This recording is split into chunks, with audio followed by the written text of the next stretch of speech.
I'm Elise Archer, visibility coach for purpose-driven leaders. And today I want to answer a question that I got from the community recently, which was how focused and pre-planned does your content need to be before you launch? And I think this is a really good question because there's a lot of you who are building your brands, and maybe you're launching a new podcast, maybe you're launching a new video series, or maybe you're just deciding you want to be more visible in your space and you're deciding to create more content and you're not sure if you should have a ton of stuff already pre-recorded and pre-created before you launch, or if you should just kind of wing it and see what happens. So there's really two different elements of my answer to this, kind of two different things to think about.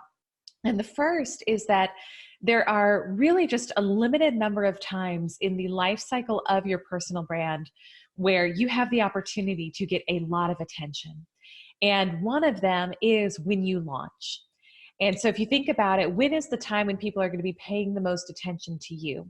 It's when if you do a launch the way we teach you to do, it's like when you flip your social media headers over to uncover your new brand.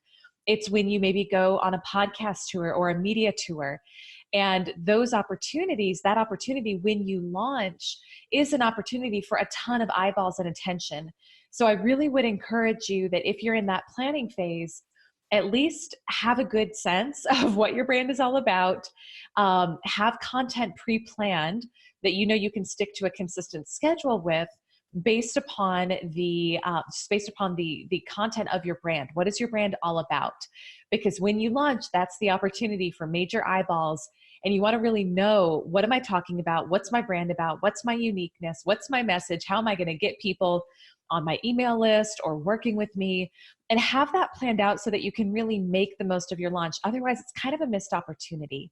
It's going to be different depending on the medium that you're using for your content. So let's just say it's a podcast. I think typically it's good to have anywhere from, I would say for me personally, I like to have 6 to 10 in the can when I'm launching something new like that.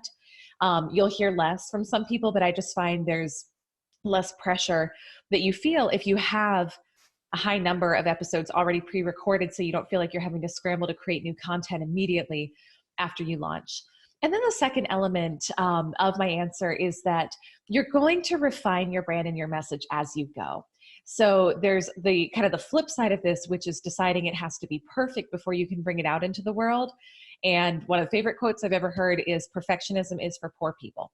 Like, I really, really want to kind of drive that in. If you're feeling like you can't launch and bring your brand into the world and bring your new content into the world until you've got everything totally perfect, then you're never going to do it. And you're going to end up losing so much money, so many opportunities, so many chances to change people's lives and get your message out there. And so we don't want to delay to the point of perfectionism, because at that point you're just wasting time and opportunities, and you're kind of kidding yourself that it's ever going to happen. So that is my answer to that question. I hope that was helpful. And please, ask questions. Let me know in the comments below, what are your primary questions about personal branding, about video, using videos for lead generation and for branding. I'm more than happy to answer them in future content. So appreciate your time today, and I will look forward to seeing you next week with my next video. Bye for now.